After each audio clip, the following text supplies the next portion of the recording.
Hi everybody, Andy here. Today I want to talk about gear because I got a lot of questions about what are you using, what amps are you using, what guitars, what effects, but mostly amps and effects because the guitars the people can see in the video, I guess. So what I can say, for me it was a long journey. I mean, I had a lot of stuff. I had racks years ago, very heavy racks, and I had big pedal boards, and I tried to insert in the amps and everything, very complicated setups. And the longer I play, the easier my setup gets. So it's more like a guitar and the cable and the amp and maybe a distortion or overdrive pedal. I love the old Marshall Bluesbreaker, for instance. That's a great pedal. It makes the sound a little bit more, it gives the sound a little bit more mids, and therefore I love some kind of jazz tone. So, okay, but let's start with the guitars. It depends on what you want. You gotta find the things that are right for you. Some guys play with cheap guitars. I say Jack Pearson, for instance, is one of the greatest guitar players here in the whole world, I guess. I think Jack can play everything. He's really great, and I love his talking also, his slang, and he plays a Squire Strat most of the time, or very often, and he has a good tone with that. He makes records with that. I think it depends on where you want to get and what you want to play first of all. So if you want to play jazz guitar, it would be fine to have a little bit heavier strings.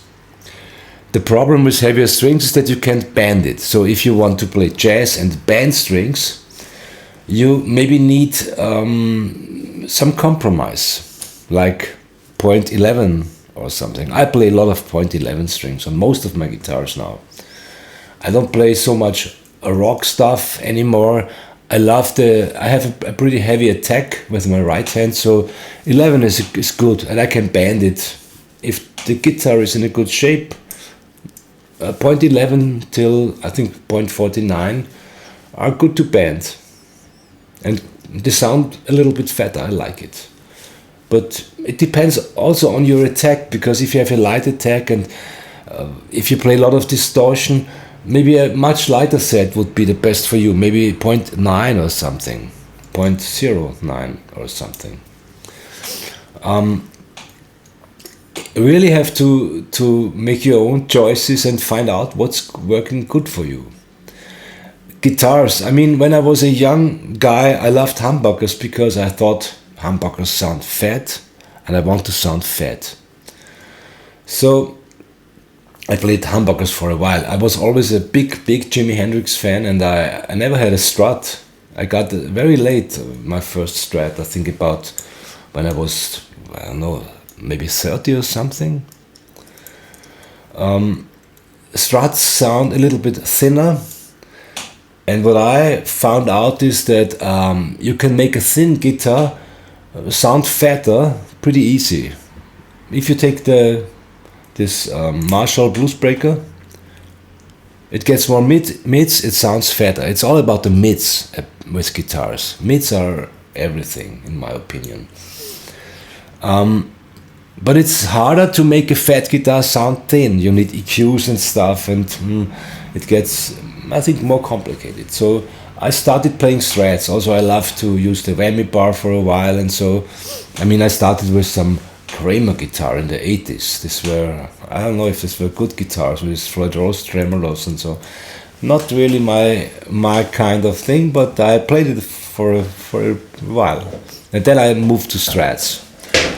I always thought a Telecaster is a shitty guitar because it has 2 single coil pickups, it has no tremolo. But since a few years I really love Telecasters because I can play almost everything on that guitar. I mean, a tele you can play rock, you can play country for sure, you can play jazz. Maybe you take some fatter strings and turn the tone potty a little bit down. then it's very good for jazz. So Teles are great guitars, and they are not heavy. They are light guitars. You can carry them around. I mean, I have some big jazz boxes. I have two Gibson L5s. I mean, to carry them around is really a challenge. They are heavy, they are big. Yeah, it's not so much fun. I mean, the Tele I put over my shoulder, and it's like a tennis racket or something. Especially, I have a Telecaster, which is very light, and I love this guitar, and this is so easy to carry around. And when you travel, maybe you have a bike, travel with the bike, you take the Tele and put the neck down. To have two parts, you can put it in a bag.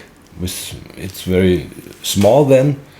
And when you're there, when you're on your location, you screw it again together and put strings on it and start playing. So that's Telecaster. This is a Telecaster I built mostly by myself. I mean, the neck is bought. It's a Lindy Frelin neck. The body is, I don't know, somebody made this body. It's a Frelin pickup also. It's like I think a P92 is the name.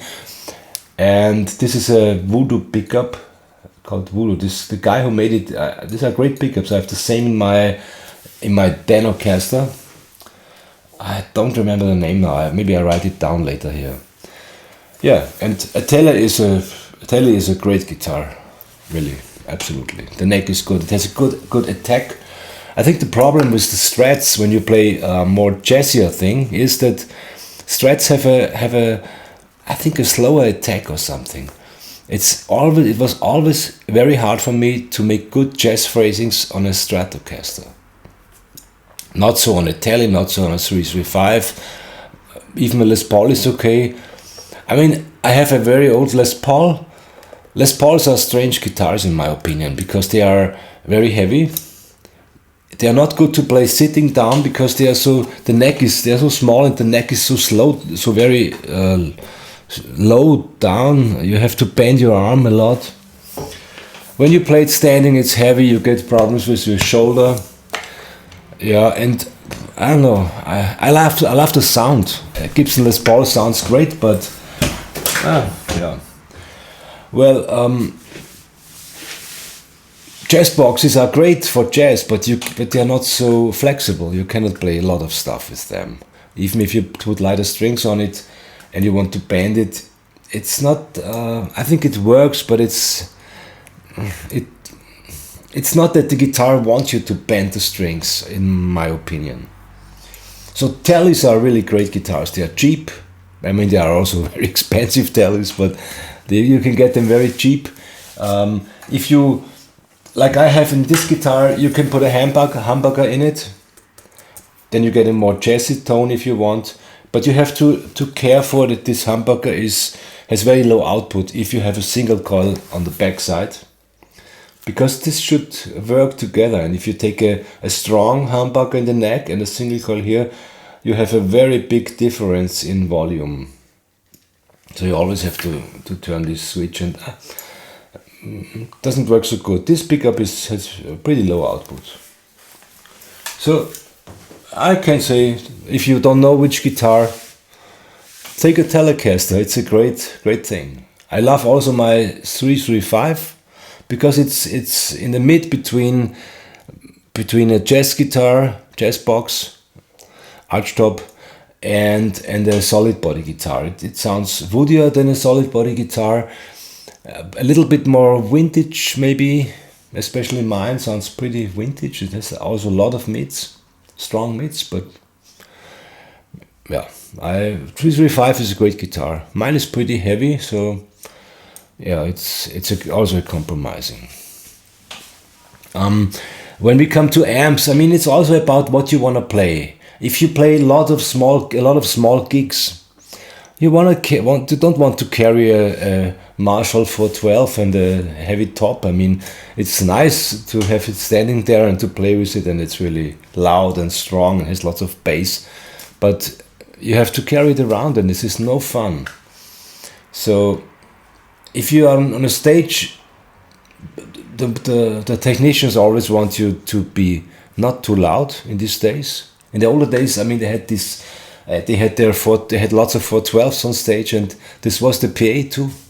This was the people heard the amps from the stage down there, and the PAs were very weak, and they used it, I think, mostly for singing and stuff, and I mean even for amplification, but they didn't sound very good.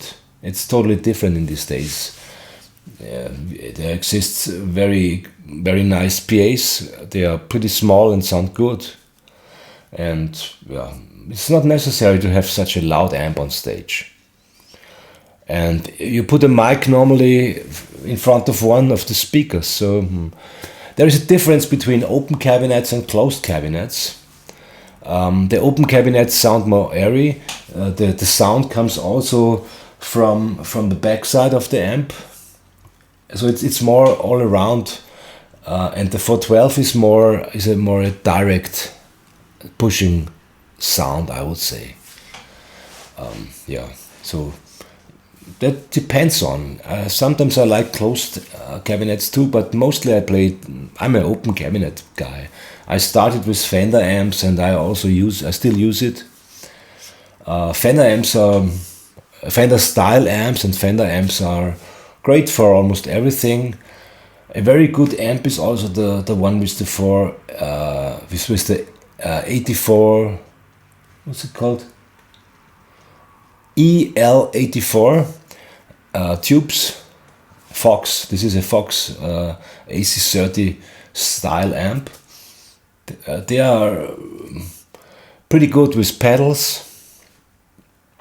I have an older AC30, and he takes every pedal very good. There are amps, there are love pedals, other not so.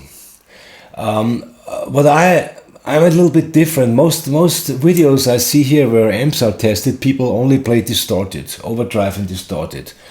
And that's also important, because an amp, when you want to test the amp, you have to make it loud. Then you see then you really hear the difference. When you play it quiet somewhere on one, I mean, every amp sounds more or less similar. But the differences come out when you play loud.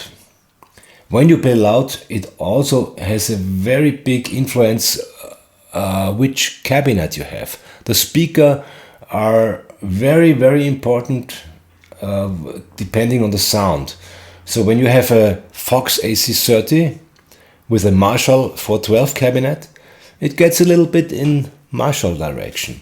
If you put the Marshall on a 112 open cabinet, it sounds more like a little bit like a Fender amp or so, not so much like a Marshall. So the cabinets are really important in my opinion. I use now more smaller amps because I want to carry them around easily, and I don't want to break my and so I take lighter amps. Yeah. Well, with effects, the longer I play, the less effects do I use. I mean, I love a reverb. I take an amp on the edge to getting a little bit overdriven. That's what I love most. Then I take a pedal, like the Marshall Blues Breaker, or I don't know what's the other pedal. I think Blues Boy from Blues Boy. I will write it down later. Then I don't think too much about this. I have a tube zone. That is also a nice overdrive. It's a little bit more. It goes more into distortion direction. What else do I have? I use very little, mostly the same pedals now. I don't think too much about this stuff, because one thing I think it's a good thing to know the gear you're using. So when you always buy new gear and you never know how this gear works, it's a little bit counterproductive, because you don't know how. You have a new guitar and you have to check out how this guitar works. I mean, and this takes a while. So I don't have so many guitars now. I kept the good ones, the ones I really love. These are about, I don't know, 6, 7, 8, 9, something like that, and some acoustic guitars. And I change between these few guitars. So there's sometimes it's like when I would buy a new guitar when I have this one too and it's lovely, and then I play it for a few months and then I change again. That's what I do. I think it's good to know the equipment, the gear very well. I think that's a really good and important thing for musicians. Yeah, I don't care too much about cables and stuff. I don't I don't buy the cheapest cables, but I don't care so much about them. What else? The conclusion would be: make your own experience. Think about what you want to play. Choose the right guitar for that stuff. When you buy a cheap guitar, I mean cheap guitars are really good in these days. It was totally different when I was a young boy. The cheap guitars were really nothing worse. You couldn't even play on it. They didn't stay in tune. They didn't sound right. It's totally changed. I mean, you get a pretty good guitar for 200 or 300 euro or 500 or 600. It gets better and then upsold. The thing with the more expensive guitar is that if you have a brand, a well-known brand, it's better to sell. So you spend a little bit more money for that guitar, but when you want to sell it, you get maybe the same money you spent for it. With cheaper guitars, it's a little bit harder, I think, because there are also much more cheaper guitars on the market and lots of people sell it all the time, and so, but I mean, cheap guitars can be very good, and you can have a very interesting sound also on that guitars that are a little bit different than the usual stuff. So check out what's good for you. Check out what's your thing that you love. This is a journey, and you should do it by yourself. You can get tips from people like me or other people, but you have to make your own experiences. I think that's the most important thing. And learn to know your gear. That's also the second good tip. So if you like my channel, please subscribe it, make comments, tell me what you think about the things I'm talking here. I don't talk so much in these days. Mostly I make videos where I play guitar. Subscribe it if you want to make a donation. There's also a PayPal button on my site. Even if it's a small donation, it makes me happy. And I wish you a good time in these strange times. So I think playing music, playing guitar is a good thing to, also when you play alone at home, to meditate and to get a little bit away from this strange place that our human world has become. Yeah. So have a good time. All the best. See you.